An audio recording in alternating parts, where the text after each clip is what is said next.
Hello everyone, it's Dylan from Yugioh Everything, and welcome back to another Yu-Gi-Oh! VRains cast list discussion video, and we also got some news on Playmaker's new ace monster, quote, new ace monster. Do you remember, I think it was very shortly after Firewall Dragon was banned, that there was an article that came out that said, look for Playmaker's new monster in the new structure deck. I believe it's, or the starter deck, not structure deck, the starter deck of 2019. Well, we finally got the first Link monsters from that starter deck, and there is one on the cover that most likely will be his new ace monster, a monster that he will probably use quite a bit going forward if we had to make an assumption. So we will cover that, but before we get into it, if you do not want any spoilers, now is your chance to click off the video. 3, 2, 1, here we go. So episode 90, Creator of the Next Generation. It will be the beginning of the Blue Maiden versus Bohman duel. Bohman, who aims to become a next-generation Ignis, appears before Blue Maiden. Aqua refuses to accept Bohman's ideals, while Blue Maiden wants to take back Miyu's consciousness. Thus, they challenge Bohman to a duel. Despite losing Hall, Bohman is disturbingly calm as he duels against Blue Maiden. However, Blue Maiden does not back down and fearlessly stands against Bohman together with Aqua. And here is the cast. Yusaku, Ai, Soulburner, Flame, Aoi, Aqua, Kusanagi, Akira and Emma, nice to see them back, Ryoken, Bohman, Naoki, Hayami, Frog, and Pigeon, and extras. So it's a pretty loaded cast list, honestly. It's no names that are crazy surprising. There's no Lightning. There's no Windy. So if this cast list, because the cast list was a bit delayed, big thank you to DMC, as always, for translating. The cast list did come out a little late. If it came out before 89 aired, which it usually does, I think we all would have known that Soulburner was obviously going to win. So I wish the cast list came out a day after the previous episode, because like sometimes the cast list, it doesn't spoil anything in terms of that episode, but it sometimes will spoil things based on the previous episode. So I'm glad this cast list was actually delayed, because it kind of had more suspense during the Soulburner and Windy duel. But yeah, there's not really any names that are too surprising. I mean, Akira and Emma, we know that they are watching over Link VRains, the actual Link VRains. What I find interesting is Akira is in Link VRains. He's not currently at the Soul Tech office, so I'm not sure how he's communicating with Hayami or why Hayami is speaking. It could just be that Hayami is going to comment on hoping Akira stays safe or something along those lines, but her name being here was probably the most surprising one. Her and Naoki, I mean, Naoki is probably just going to be... I'd imagine the state of Link VRains might be deteriorating a little bit.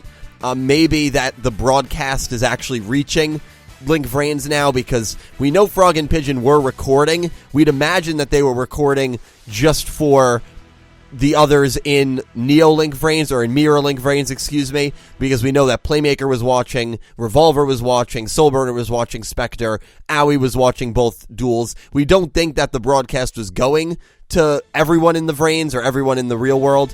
We have nothing that tells us that, because we didn't see any shots of it, but maybe Kusanagi will be able to broadcast this duel to everyone and Naoki will be watching, or something along those lines. I'd imagine because Aoi is dueling, Akira will have some way to watch, and I'm sure Emma would want to watch too, because Emma, I mean, her best friend probably is Aoi, or she views Aoi as a sister at the very least. I mean, we don't know if Emma has really any other friends in this universe. So both of these characters, Akira and Emma, very closely tied to Aoi. So they should be speaking, they should be in the episode, and hopefully there will be a way for them to watch this duel. In terms of who I think is going to win this duel, I'll make my formal prediction on the podcast tomorrow.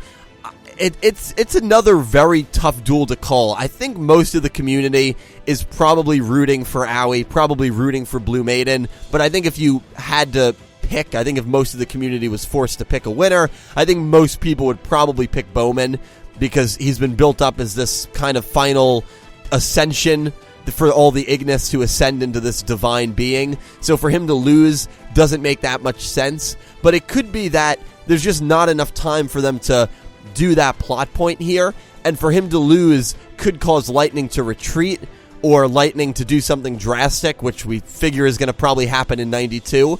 So from that perspective, I think there is a solid chance, and maybe that's the fool inside of me talking, but I really do believe that there is a decent chance Blue Maiden could walk away the winner, which would be a massive, massive win for her character, and then it would force Lightning to do something drastic, which we know is going to happen right after this duel when he forces Kusanagi to duel Playmaker. Something crazy happens at the end of that duel, where maybe Kusanagi dies or gets turned into Data, and then Lightning escapes, and that kind of ends the arc. Something along those lines, and maybe he escapes with Bohman, even though I think every duel that you lose in Mirror Link VRains, something bad happens to you. So, not really sure if that would happen. Maybe Lightning would just take in Bowman's Data, very similar to how Flame took in Windy's Data. There are so many wild cards here, but that's what I really enjoy about it, because it's so hard to predict which way this duel is going to go.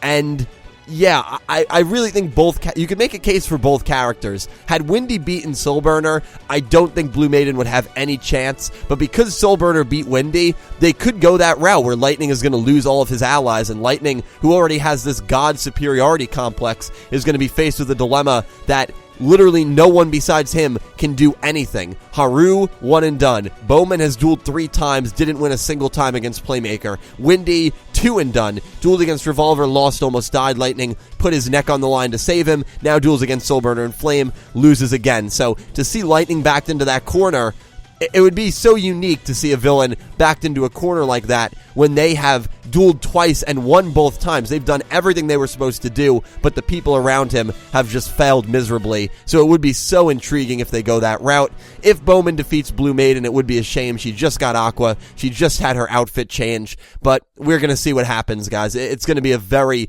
interesting duel, and I'm very excited to see. You guys can vote on who you think is going to win in the top right of the video. If you click the I button, or it looks like an I, a poll should drop down. You probably saw it in the beginning of the video. I'm excited to see what the community thinks is going to happen in this duel. But let's move on to the new monster that just got revealed to us on the starter deck for 2019. So according to that article from a couple of months ago, this monster is going to be Playmaker's new ace, whatever that means. It seems like we really don't even know what his ace monster is supposed to be considered, whether it was supposed to be Firewall or Decode or whatever. But this monster, as you can tell by the cover, is going to be another Code Talker monster. Looks very similar to Decode Talker, and the name is also very similar. This is Decode Talker Extend. Now, honestly, when I first read that name, I felt a little underwhelming. Honestly, I would have rather them done a Firewall Dragon variant, and that would have been like his new ace. I think it would have made sense. I think most fans would have understood it, with Firewall Dragon being banned in the TCG and the OCG.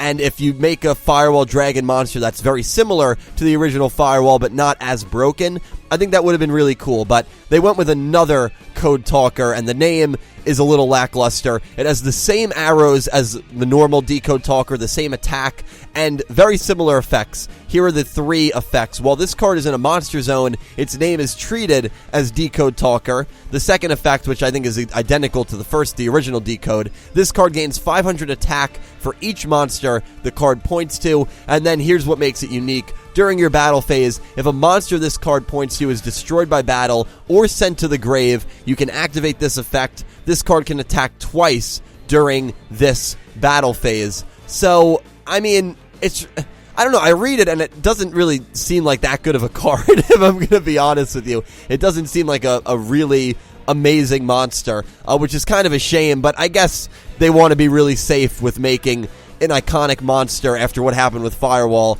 not good, or not good to the point where it practically breaks the entire game. And so it seems they just made safer effects on this monster, but I mean, it doesn't really seem like that impressive of a monster. Now, Decode Talker does have a link that points to your opponent's monster. If you see the up arrow, or the top link, I guess it would be called. So that's good in a sense, because it can attack a monster. You can summon it to whatever extra monster zone if they're both available. It can attack your opponent's monster, destroy it, hopefully, and then attack again, maybe directly. So that could be useful, but honestly, it doesn't seem like that incredible of a card. It's just, it's kind of a generic Link monster. All the materials are just 2+ effect monsters, so it is a very generic Link. And another Link monster that we got is a Cyber's Link effect, Track Black.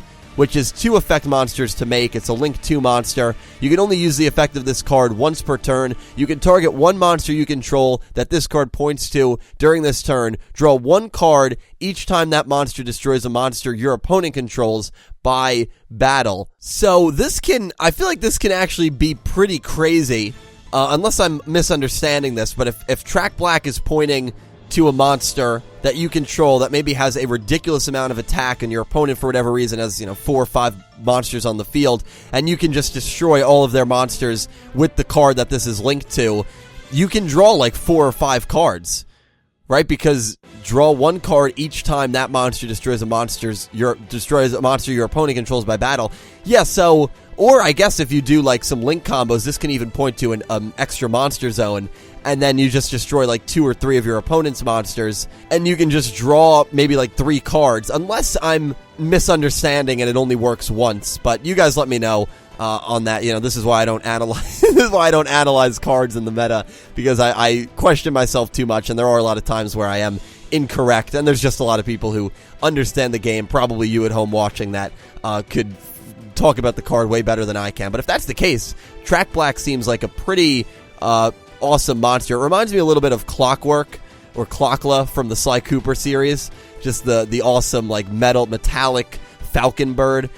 So that's cool. I like the design on that. Decode Talker Extend, a little underwhelming, but what are you going to do? That is apparently Playmaker's new ace monster. So yeah, you guys let me know your thoughts on Talker Extend and your thoughts on Track Black, and most importantly, your thoughts on episode 90 and this upcoming duel in Yu-Gi-Oh! VRains. Thank you all for tuning in. I really hope you enjoyed. A special thank you to my Platinum tier patrons Alexa Baker, Glen McGookin, Jorge Carrillo, James Rose, Omni Lord, and Neko Yuu-Chan, and to my Diamond tier patrons Bouldergeist and Jesse Wood, and to my Egyptian God tier patrons Syn Cloud and Chris Swan. Thank you from the bottom of my heart to everyone who helps me out on Patreon. I cannot tell you how much it helps me out and helps out the channel. And thank you to everyone for just watching at home, because without you guys, I would not be able to do this. I am really excited to talk to you down below, all things regarding episode 90. Thank you so much for watching, and I hope you have an amazing day.